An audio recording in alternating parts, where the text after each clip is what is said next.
আসসালামু আলাইকুম প্রিয় শিক্ষার্থীরা, এখন আমরা করব নবম দশম শ্রেণীদের হিসাব বিজ্ঞান ষষ্ঠ অধ্যায় জাবেদা পর্ব নাম্বার 2, মানে 2 নাম্বার পর্ব।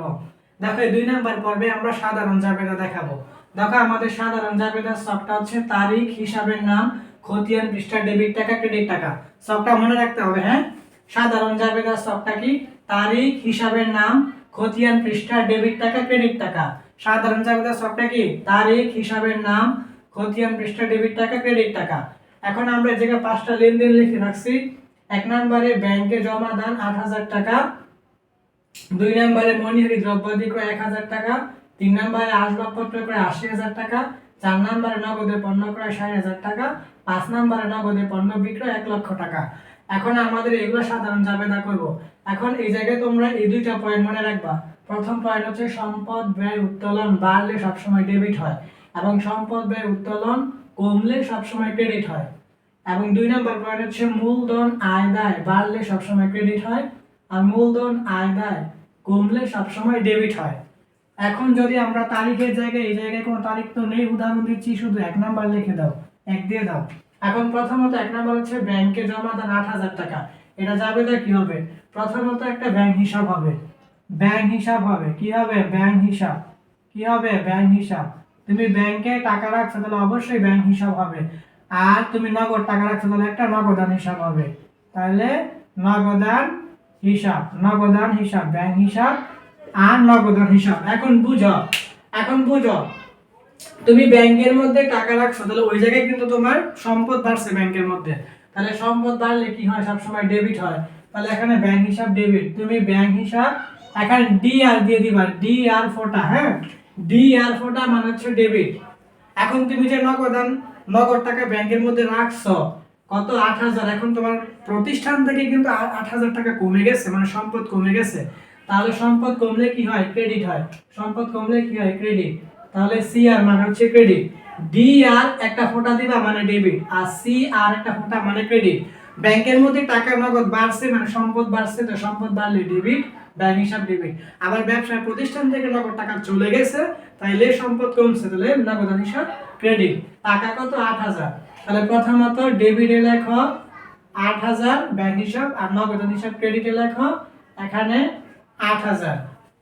পরে একটা এরকম দাবি দিয়ে দাও।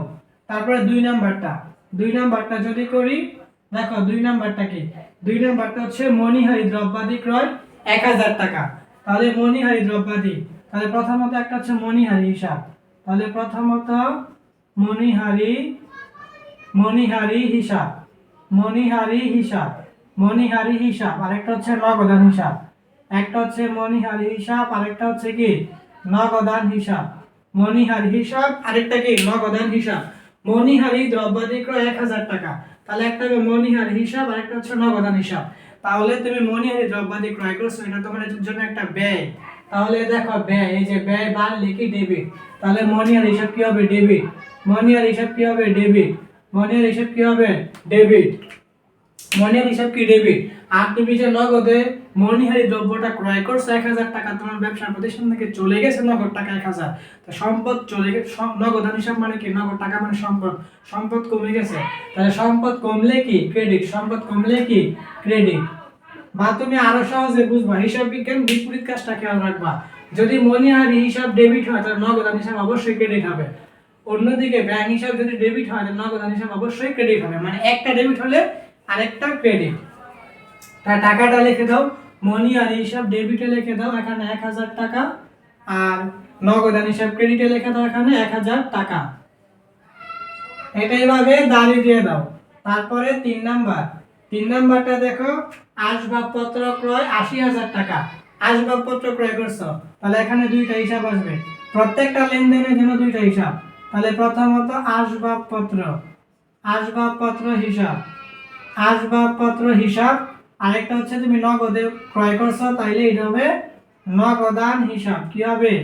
নগদান হিসাব। তাহলে একটু বুঝো, তুমি আসবাবপত্র ক্রয় করছো 80000 টাকা দিয়ে, তাহলে আসবাবপত্র হিসাব হবে একটা, নগদান হিসাব হবে আরেকটা। এখন তুমি যে আসবাবপত্র কিনে তোমার ব্যবসার প্রতিষ্ঠানে আনছো, তাহলে আসবাবপত্র হচ্ছে একটা সম্পদ। তাহলে তোমার ব্যবসার প্রতিষ্ঠানে আসবাবপত্র মানে সম্পদ বাড়ছে। তাহলে সম্পদ ব্যয় উত্তোলন বাড়লে কি ডেবিট হয়? তাহলে যেহেতু আসবাবপত্র একটা সম্পদ বাড়ছে, তাহলে আসবাবপত্র হিসাব হবে ডেবিট, ডি আর একটা ফোঁটা মানে হচ্ছে ডেবিট। আর তুমি যে ৮০,০০০ টাকা খরচ করে আসবাবপত্র কিনছো, তোমার ৮০,০০০ টাকা কিন্তু ব্যবসার প্রতিষ্ঠান থেকে চলে গেছে, তাহলে নগদান মানে সম্পদ চলে গেছে। তাহলে সম্পদ ব্যয় উত্তোলন এগুলা কমলে সবসময় ক্রেডিট। তাহলে যেহেতু নগদ টাকা কমে গেছে, সম্পদ কমছে, তাহলে ক্রেডিট। তাহলে সি আর একটা ফোঁটা হচ্ছে ক্রেডিট। বা তুমি আরো সহজে বুঝতে পারবে, আসবাবপত্র যেহেতু ডেবিট, তাহলে নগদান হিসাব অবশ্যই ক্রেডিট, একটা ডেবিট হলে আরেকটা ক্রেডিট। তাহলে আসবাবপত্র হিসাব ডেবিটে লিখে দাও এখানে ৮০,০০০ টাকা, ৮০,০০০ টাকা লিখে দাও। আর এখানে হচ্ছে নগদান হিসাবে লিখে দাও ৮০,০০০ টাকা। তারপর এখানে একটা দাঁড়ি দিয়ে দাও। তারপর হচ্ছে ৪ নাম্বার। ৪ নাম্বার হচ্ছে নগদে, দেখো নগদে পণ্য ক্রয় ৬০,০০০ টাকা। তাহলে নগদে পণ্য ক্রয়, তাহলে ক্রয় করছো, তাহলে একটা হবে ক্রয় হিসাব, একটা হবে কি ক্রয় হিসাব, একটা হবে কি ক্রয় হিসাব, আরেকটা হবে নগদান হিসাব, আরেকটা কি হবে নগদান হিসাব। বলো, নগদে পণ্য ক্রয় করছো, তাহলে একটা হবে ক্রয় হিসাব, আরেকটা কি হবে নগদান হিসাব। তাহলে তুমি যে নগদে পণ্য ক্রয় করছো, তাহলে ক্রয় কি একটা ব্যয়। মনে রাখবা, ব্যবসা প্রতিষ্ঠানের সবচেয়ে বড় ব্যয় হচ্ছে ক্রয়, আর সবচেয়ে বড় আয় হচ্ছে বিক্রয়। ঠিক আছে? তা তুমি যে ক্রয় করছো, তোমার ব্যয় বাড়ছে না? তাহলে দেখো সম্পদ ব্যয় উত্তোলন এগুলা বাড়লে ডেবিট হয়, তাহলে ব্যয় বাড়লে কি ডেবিট হয়। তা তুমি যে ক্রয় করছো, তোমার ক্রয়ের কারণে ব্যয় বাড়তেছে, তাহলে ব্যয় বাড়লে কি ডেবিট, তাহলে ক্রয় হিসাব কি হবে ডেবিট, ডি আর একটা ফোঁটা মানে ডেবিট। তাইলে অবশ্যই নগদান হিসাব ক্রেডিট হবে, সি আর দিয়ে একটা ফোঁটা মানে ক্রেডিট, নগদান হিসাব ক্রেডিট। আমি যদি বুঝাই বলি, প্রথমত ক্রয় হিসাব যদি ডেবিট হয়, তাহলে অবশ্যই নগদান হিসাব ক্রেডিট, মানে একটা ডেবিট হলে আরেকটা ক্রেডিট। আর তুমি যদি বুঝতে চাও, তাহলে তুমি যে নগদে পণ্য ক্রয় করছো কত টাকা দিয়ে, ৬০,০০০ টাকা দিয়ে, তোমার ব্যবসা প্রতিষ্ঠান থেকে ৬০,০০০ টাকা চলে গেছে, টাকা নগদ টাকা মানে সম্পদ চলে গেছে, তাই সম্পদ কমছে।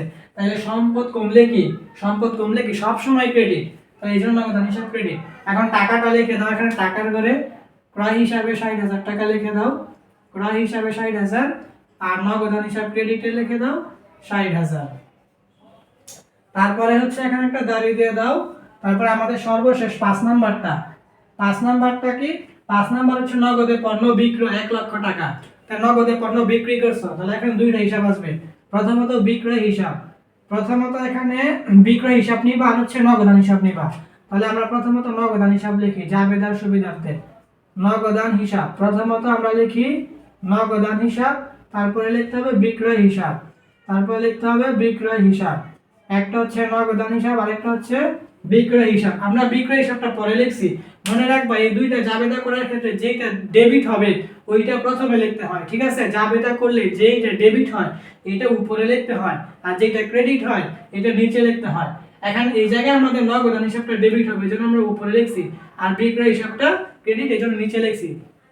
জাবেদা করতে গেলে তুমি যদি দেখো যেটা ডেবিট হবে, ওই ডেবিটের হিসাবটা প্রথমে লিখবা, আর যেটা ক্রেডিট হবে ক্রেডিটের হিসাবটা নিচে লিখবা। সব সময় ডেবিটের টাকা উপরে হয়, আর ক্রেডিটের হিসাবটা নিচে হয়, ক্রেডিটের টাকাও নিচে হবে।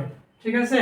তাহলে এখন আমি যদি নগদে পণ্য বিক্রি করি কত, ১ লক্ষ টাকা, তাহলে প্রথমত আমার ব্যবসার প্রতিষ্ঠানে নগদ টাকা আসছে ১ লক্ষ, তাহলে আমার নগদ টাকা মানে সম্পদ বাড়ছে, আর সম্পদ বাড়লে সবসময় কি ডেবিট, এই জন্য নগদান হিসাব ডেবিট, এই জন্য নগদান হিসাব ডেবিট। তাহলে নগদান হিসাব যদি ডেবিট হয়, তাহলে বিক্রয় হিসাব কি হবে, অবশ্যই ক্রেডিট। আমাদের হিসাব বিজ্ঞানের এটা হচ্ছে কাজ, যদি একটা ডেবিট হয় তাহলে আরেকটা ক্রেডিট। বা আমি আগেও বলছি, সবচেয়ে বড় ব্যয় হচ্ছে ক্রয়, আর সবচেয়ে বড় আয় হচ্ছে আমাদের বিক্রয়, তাহলে বিক্রয় হচ্ছে আমার আয়। তাহলে দেখো মূলধন, আয়, দায় এগুলা বাড়লে সবসময় ক্রেডিট, তাহলে বিক্রয় হিসাব অবশ্যই ক্রেডিট। ঠিক আছে? টাকা লিখে দাও ১ লক্ষ, তাই নগদান হিসাবে লিখে দাও এখানে ১ লক্ষ টাকা ডেবিটে, আর বিক্রয় হিসাব ক্রেডিটে লিখে দাও এখানে ১ লক্ষ টাকা ক্রেডিটে। তাহলে এটা হচ্ছে আমাদের সাধারণ জাবেদার ৫টা হয়ে গেল। এটা মনে রাখতে হবে, সম্পদ ব্যয় উত্তোলন বাড়লে ডেবিট, কমলে ক্রেডিট, আয় দায় মূলধন বাড়লে ক্রেডিট, কমলে ডেবিট। ঠিক আছে?